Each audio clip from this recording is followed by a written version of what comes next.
आगे इसका ही राजस्थान में 25 की 25 लोकसभा की सीट जीतना हमारे प्रधानमंत्री जी की झोली में डालना, उसके लिए योजना बैठक है।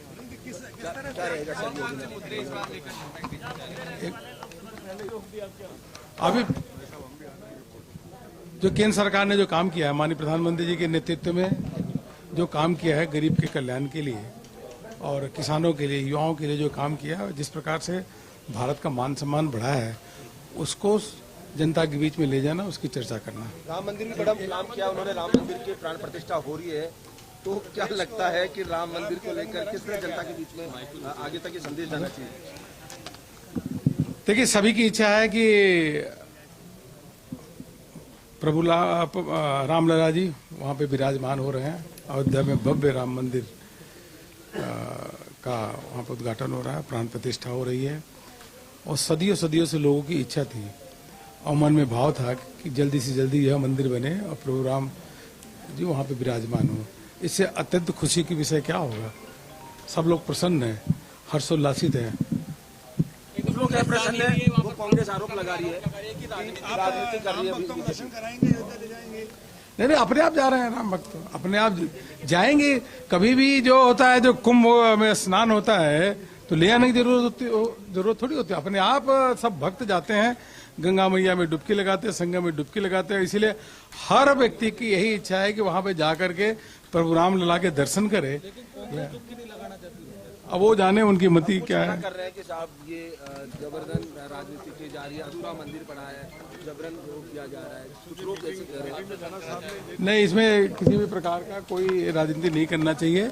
यह हम सभी के लिए आस्था का विषय है और सदियों से इस बात का इंतजार था कि प्रभु राम जो टेंट से हट करके प्रभु राम की लला जो है भव्य राम मंदिर में विराजे। ये सबकी इच्छा थी, सबकी आकांक्षा थी, वो जिस पूरी होने वाली है। राम जी बेड़ा पार लगाएंगे इस बार 2000 हैट्रिक बनवाएंगे राम जी। और देखिए, प्रदेश प्रभारी अरुण सिंह को आप सुन रहे थे, क्योंकि लोकसभा चुनाव भी है और साथ ही साथ राम मंदिर की प्राण प्रतिष्ठा और इसी को लेकर के बड़ी बैठक और तमाम चेहरे आपको दिखा रहे हैं जो कि बैठक में शामिल होने हैं। दिल्ली रोड स्थित होटल के अंदर ये अहम बैठक जारी है। लोकसभा चुनाव की रणनीति पर इस बैठक में मंथन होना है। राम मंदिर प्राण प्रतिष्ठा को लेकर भी चर्चा होगी। मुख्यमंत्री भजनलाल शर्मा बैठक में शामिल होंगे। इसके अलावा प्रदेश अध्यक्ष सीपी जोशी आपको तस्वीरों में नजर आ रहे होंगे। संगठन महामंत्री चंद्रशेखर, वरिष्ठ नेता ओम माथुर, केंद्रीय मंत्री कैलाश चौधरी, मुख्य सचेतक राजेंद्र राठौड़, सतीश पूनिया शामिल होंगे और एसएम डॉक्टर प्रेमचंद बैरवा सहित कई मंत्री और पार्टी नेता भी बैठक में शामिल रहने वाले हैं। अरुण चतुर्वेदी, कैबिनेट मंत्री जोराराम कुमावत, सुरेश सिंह रावत, भाजपा प्रदेश उपाध्यक्ष दामोदर अग्रवाल सहित 32 नेताओं ने रजिस्ट्रेशन करवाया है। राष्ट्रीय महामंत्री सुनील बंसल कल जयपुर आने वाले हैं। बीजेपी कार्य समिति की बैठक में शिरकत करेंगे और ये तस्वीर आप देख रहे हैं उस होटल की तस्वीर जहां पर एक एक कर मंत्रियों के पहुंचने का सिलसिला शुरू हो चुका है। और इसी खबर पर अधिक जानकारी के लिए मेरे साथ सहयोगी विनोद भी जुड़ चुके हैं मौके से। क्या कुछ अपडेट आपके पास में, कौन कौन पहुंच चुका है अभी वहां पर?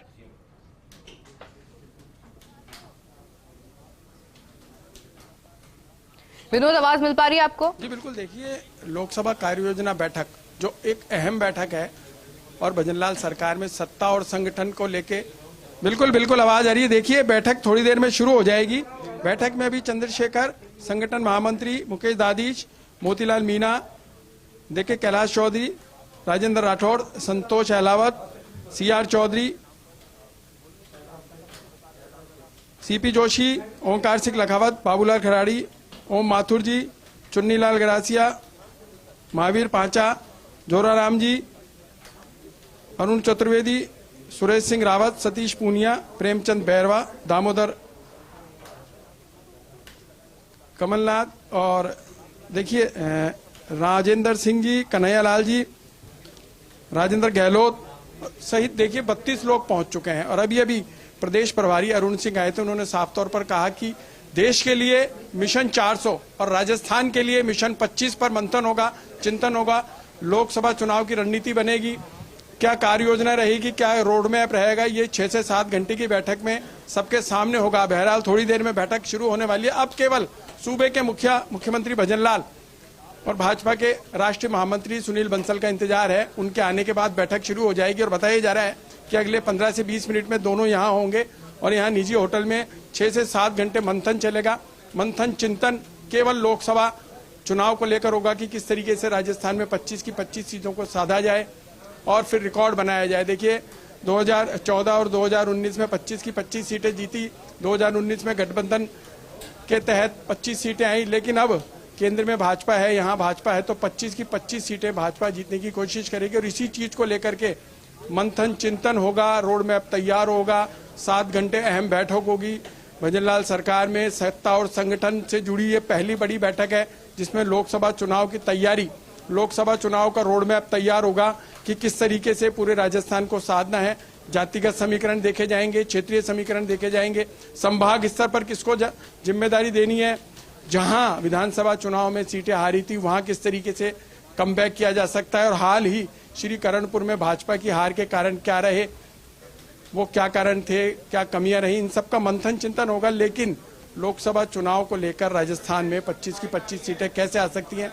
और देखिए बैठक में केवल 40 लोगों को न्योता दिया गया है। सत्ता और संगठन से जुड़े हुए केवल 40 लोगों को बुलाया गया है, जिनमें से 32 लोग बैठक में मौजूद हैं। विधिवत बैठक शुरू होने वाली है और 15-20 मिनट में सूबे के मुख्यमंत्री भजनलाल और बिल्कुल रही है। जनता में बहुत उत्साह है। मैं भी गांव से ही चल के आ रहा हूं। जो माननीय मोदी जी ने लोक कल्याणकारी योजना चलाई है उनका लाभ जब व्यक्ति को मिल रहा है तो वो सीधे ही सब लोगों में अपना ब्रांड एम्बेसडर भी बन रहे हैं। हमें ये मिला, हमें ये मिला, हमें ये सुविधाएं मिली। मोदी जी के आवाज पर और माननीय भजनलाल जी की जो 1 महीने का कार्यकाल इसमें जो ठोस निर्णय लिए हैं, इसके बाद आगामी दिनों में और राजस्थान की सरकार जनता के हित में निर्णय लेगी। निश्चित रूप से 25 सीटें राजस्थान में बीजेपी। क्राइम कंट्रोल हुआ है सर, आपने जिस तरीके से कहा वहाँ पे कि पहले थाने बिकने की स्थिति थी, क्या क्राइम कंट्रोल? हाँ बिल्कुल, मैंने लगातार बोला पिछली सरकार में जो मैंने बोला वही होता था। अब क्राइम कंट्रोल हुआ है, सुधार हुआ है और मैं पूर्वी राजस्थान से आ रहा हूँ। 3-4 जिलों के अधिकारियों की मैंने बैठक ली है। निश्चित रूप से पुलिस मुस्तैद है और पुलिस का भी मनोबल ऊपर करेंगे और जनता के प्रति जवाबदेह बनाने का काम करेंगे। उनके दुर्भाग्य उनके वो राम जी के दर्शन नहीं कर पा रहे हैं। अब इसका अपन क्या कह सकते हैं। मैंने तो आह्वान किया था माननीय योगी जी जब आए थे कि जनता अयोध्या के दर्शन करने के लिए तैयार रहे, अपना सेवक जवाहर बेगम को चुनते हैं, तो जो लोग अयोध्या जाना चाहेंगे उनके साथ जवाहर बेगम भी जाएगा। निश्चित रूप से वो दर्शन कराएंगे। अब भी हम अपील कर रहे हैं, पीले चावल बांट रहे हैं, लोगों से अपील कर रहे हैं। जो लोग जाएंगे, जहाँ व्यवस्था है, जो डेट आएगी उस डेट के हिसाब से भी मैं तो अपील कर रहा हूँ सबसे ज्यादा से ज्यादा लोग दर्शन करें और अपने जीवन को धन्य बनाने का काम करें। जो पार्लियामेंट्री बोर्ड तय कर देगा, जवाहर बेगम और भारतीय जनता पार्टी के कार्यकर्ता उसके साथ पूरे दमखम से लग करके उसको लोकसभा में पहुंचाने का काम करेंगे। मोदी की गारंटी रहेगी इस पर? मैं कह रहा हूं पार्लियामेंट्री बोर्ड जो भी तय करेगा, हम भारतीय जनता पार्टी के समर्पित कार्यकर्ता हैं, उनके साथ दमखम से खड़े होकर के उनको लोकसभा में पहुंचाने का काम करेंगे।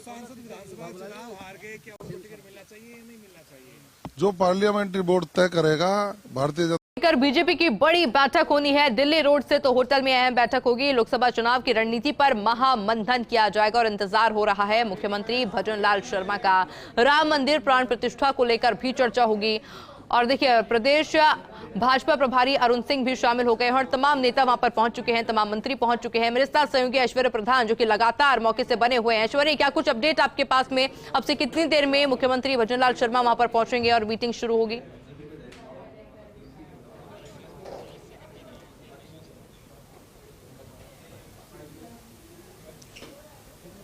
देखिए, लंच के बाद की ये बैठक रखी गई है। इसमें दोपहर भोज का कार्यक्रम है और उसके बाद ये बैठक शुरू होगी। लोकसभा कार्य योजना बैठक है। चूंकि हम पहले से कहते रहे थे कि विधानसभा चुनाव जैसे ही खत्म होंगे, विधानसभा चुनाव के खत्म होने के बाद जो नई शुरुआत की जाएगी वो लोकसभा की 25 सीटों को लेकर शुरुआत होगी। प्रदेश अध्यक्ष सीपी जोशी, प्रदेश प्रभारी अरुण सिंह, सह प्रभारी विजय राहटकर और प्रमुख नेता यहां पहुंच चुके हैं। कुछ देर में मुख्यमंत्री भजनलाल शर्मा का भी यहां पहुंचने का कार्यक्रम है। मेरे साथ योगेश शर्मा भी मौजूद हैं, पॉलिटिकल एडिटर हैं, तो उनसे भी मैं बातचीत करता हूं।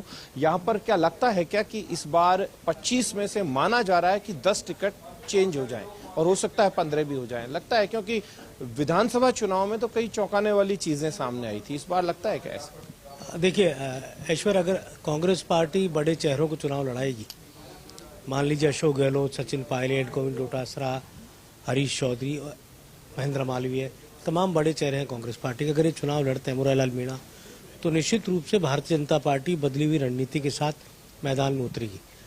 ABC 3 कैटेगरी जो बनी है, उनमें जो C कैटेगरी की सीटें, उनमें खासतौर से दौसा, टोंक सवाई माधोपुर, करौली धौलपुर, अलवर, भरतपुर और जालौर सिरोही को भी लिया जा सकता है। यहाँ पर इन सीटों को लेकर, जैसे मिसाल के तौर पर भरतपुर देख लीजिए, दौसा देख लीजिए, टोंक सवाई माधोपुर देख लीजिए, जालौर सिरोही देख लीजिए, झुंझुनू देख लीजिए, इनको लेकर तो सर्वाधिक चर्चाएं हैं कि इन्हें बदला जा सकता है, यहाँ से जो कैंडिडेट है वो चेंज हो सकते हैं, लगता है। या फिर दूसरे जो क्षेत्र हैं जैसे अजमेर है, अजमेर को लेकर भी अब ये बात चलने लगी है, चर्चाओं में आ चुकी है कि अजमेर में भी बदलाव हो सकता है। देखिए, बदलाव की बातें पूरी तरह कहा जा सकता है मैच्योर भी हो सकती है, और सीकर, चूरू, झुंझुनू, ये 3 सीटें जहां पर विधानसभा चुनाव में बीजेपी को काफ़ी खामियाजा उठाना पड़ा लगातार।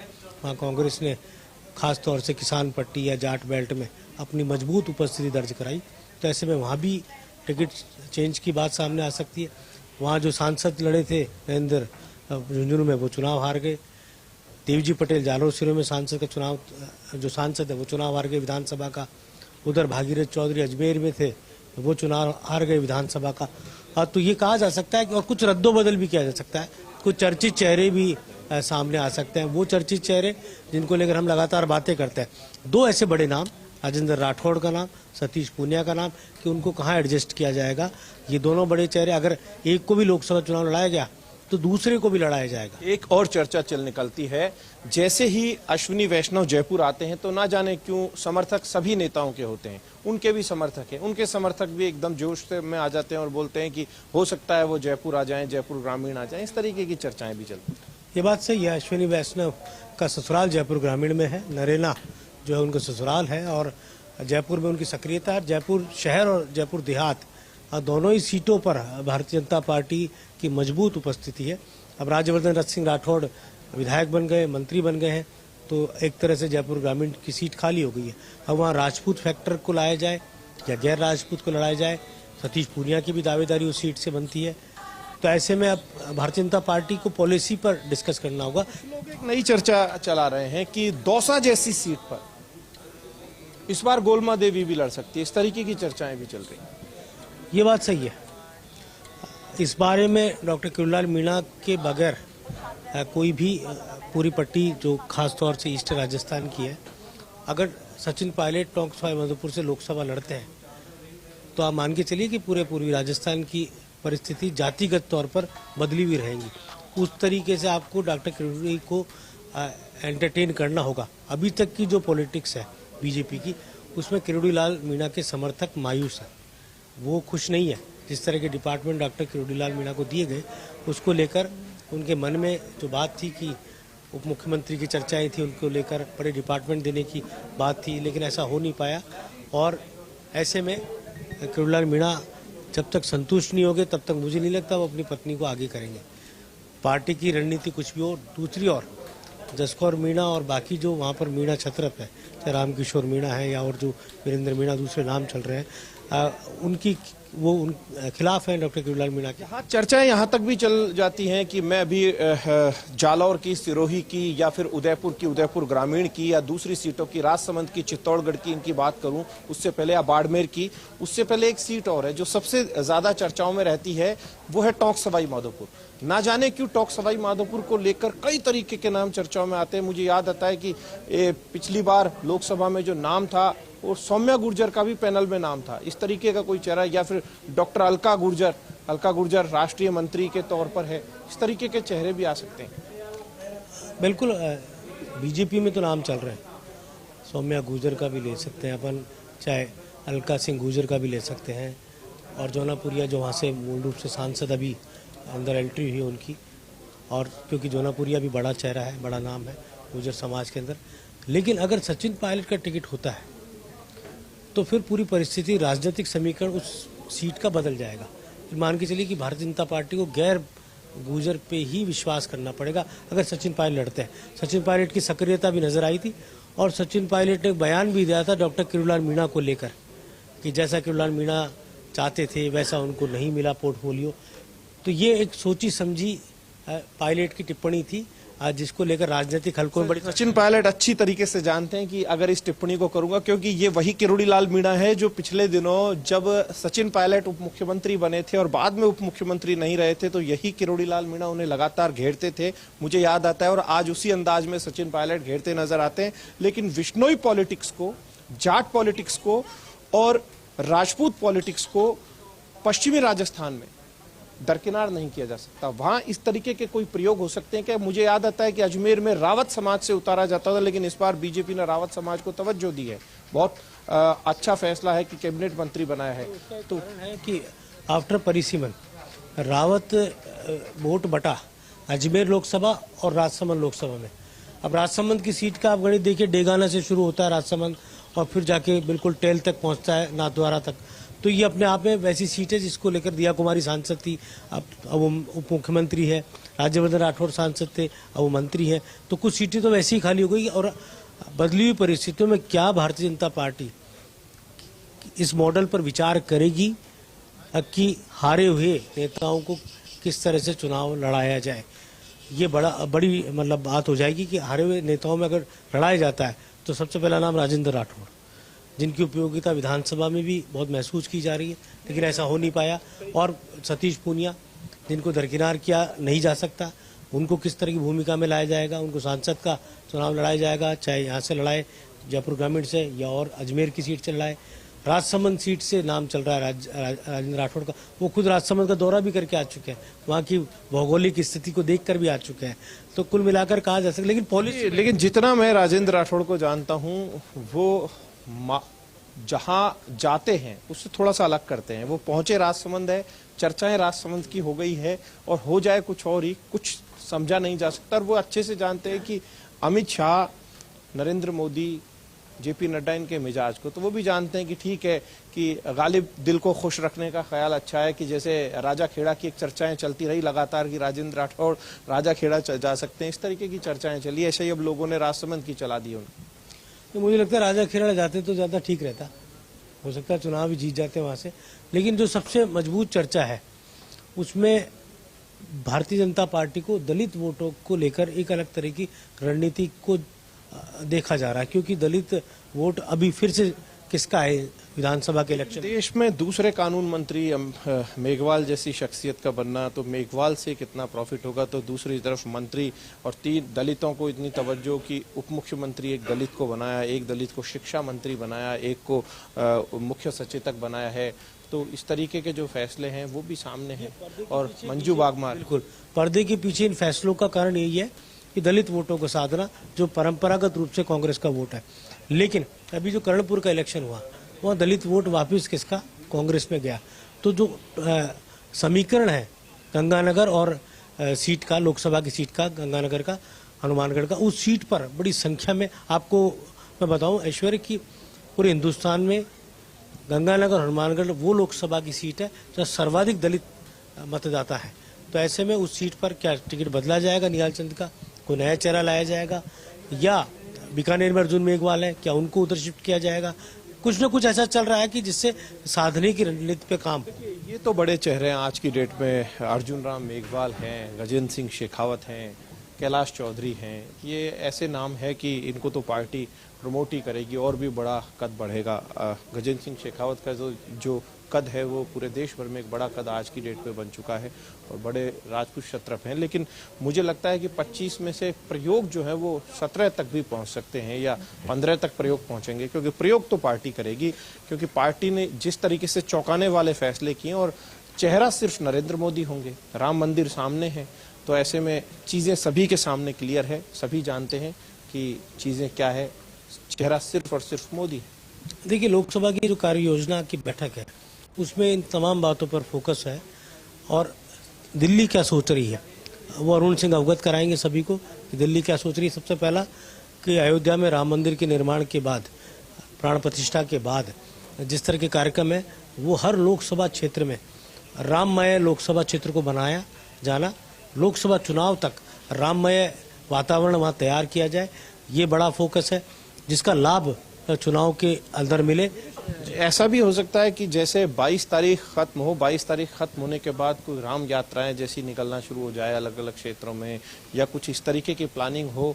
राजनीतिक तौर पर जो प्लानिंग होती है, राजनीति में भी धार्मिक कार्य लगातार, राम ज्योति की प्लानिंग चल रही है, हर लोकसभा क्षेत्र में राम ज्योति लाई जाए, राम नाम की पताकाएं फहराई जाए हर घर पर। बहुत सारी प्लानिंग है, इसमें विचार परिवार का पूरा इन्वॉल्वमेंट है। पूरा विचार परिवार, चाहे वो राष्ट्रीय स्वयंसेवक संघ हो या उसके अनुषंगिक संगठन विश्व हिंदू परिषद, तमाम वो संगठन, तो पूरा एक तरह से कहा जाए एक बड़े पैमाने पर अभियान चलाया जाना। और जो लोकसभा क्षेत्रों से, विधानसभा क्षेत्रों से बड़ी संख्या में लोगों को अयोध्या लेकर दर्शन कराने का भी पाकर। बीच में एक और अपडेट दे दूं कि अभी तक दिया कुमारी है, डॉक्टर किरोड़ीलाल मीणा है, हीरालाल नागर है, वो अपनी व्यस्तताओं के चलते अभी तक यहाँ नहीं पहुंचे हैं। हो सकता है कि थोड़ी देर बाद आ जाएं, या कारण जो है वो पार्टी को बताया हो। तो वहीं वसुंधरा राजे भी अभी तक यहाँ नहीं आई हैं, उन्होंने भी संगठन को निश्चित रूप से जानकारी दी ही होगी। लेकिन इन सब के अलावा महत्वपूर्ण बात यह है कि कांग्रेस जो है, कांग्रेस अब एग्रेसिव धीरे धीरे हो रही है। क्या कांग्रेस और भी एग्रेसिव होगी इन पर? क्योंकि मुद्दों को तो कांग्रेस तलाशना शुरू करेगी, जिन मुद्दों के आधार पर भारतीय जनता पार्टी लगातार लड़ाई लड़ रही थी पिछली बार जब कांग्रेस सत्ता में थी। देखिए, अभी तक कांग्रेस की जो अंदरूनी खबर है वो तो यही है कि बड़े चेहरों को लड़ाने की बात चल रही है कांग्रेस के अंदर लोकसभा के चुनाव में, क्योंकि लोकसभा चुनाव में परफॉर्मेंस कांग्रेस की अच्छी रहे, सीटें ज़्यादा है, इस पर फोकस है। क्योंकि राजस्थान में सरकार तो बनी नहीं, कांग्रेस पार्टी विपक्ष में है और विपक्ष में कांग्रेस को रहना है। तो ये तमाम बातें हैं और इसको लेकर लोकसभा चुनाव के दौरान भारतीय जनता पार्टी की रणनीति पर भी फोकस रहेगा। बीजेपी इस बारे में क्या सोचती है, बीजेपी किस तरह की प्लानिंग के साथ आगे बढ़ती है। देखिए, ये चीज़ भी तय मानकर चलेगा कि आज की बैठक में मुख्यमंत्री भजनलाल शर्मा जब आएंगे तो वो भी संगठन की जानकारी है वो गहराई से रखते हैं, वो अच्छे तरीके से जानते हैं कि संगठन कैसे काम करता है। तो वो भी अपने संबोधन की तैयारी महत्वपूर्ण तरीके से करके आए हैं और वो यहाँ पर अपना संबोधन भी देंगे। लेकिन इन सब के बीच में सबसे बड़ी चुनौती सीपी जोशी के सामने भी है, क्योंकि सीपी जोशी अभी प्रदेश अध्यक्ष हैं और सीपी जोशी जानते हैं कि 25 से 25 सीटें जीत कर आनी है। तो वहीं अरुण सिंह सबसे महत्वपूर्ण नाम है जो कि प्रदेश में प्रभारी हैं। अरुण सिंह के पास भी एक बहुत, हीरालाल नागर आ चुके हैं। हम थोड़ी देर पहले कह रहे थे कि हीरालाल नागर नहीं आए हैं, आपको तस्वीरों में दिखाई दे रहे होंगे हीरालाल नागर, कि हीरालाल नागर अपने गुजरात दौरे से लौट कर आए हैं, गुजरात दौरे में गए हुए थे। तो हीरालाल नागर से भी हम बातचीत कर रहे हैं। गुजरात दौरा कैसा रहा मंत्री जी? गुजरात दौरा कैसा रहा? गुजरात दौरा किस तरह से आप इन्वेस्टमेंट लाएंगे आगे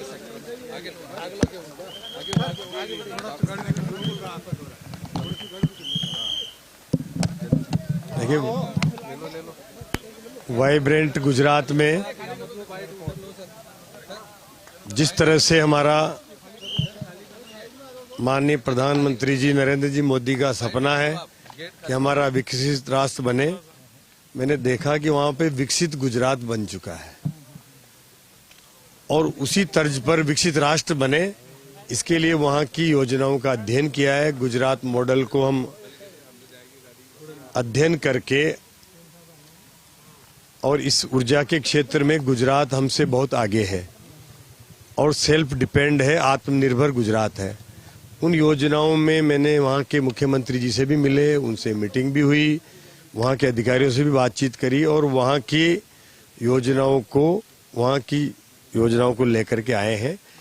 हमारे यहाँ के अधिकारियों को भी वहाँ भेजेंगे, उन गुजरात की योजनाओं को परीक्षण करके, अध्ययन करके एक डेलीगेशन हमारा वहाँ गुजरात जाएगा, वहाँ के अधिकारियों से भी मिलेगा, वहाँ की योजनाओं के बारे में जानकारी करके विस्तृत रिपोर्ट ला करके आएंगे और उनको राजस्थान में भी हम अडॉप्ट करके और तैयारी करेंगे कि कैसे हम अधिक से अधिक यहाँ गुजरात की योजनाओं को अडॉप्ट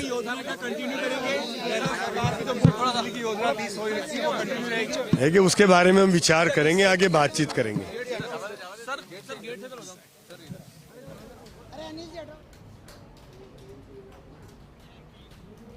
और देखिए लगातार आप तस्वीरें देख रहे हैं कि किस तरह से मंत्रियों के पहुंचने का सिलसिला लगातार जारी है, यानी कि कुछ ही देर में बैठक की शुरुआत भी हो जाएगी।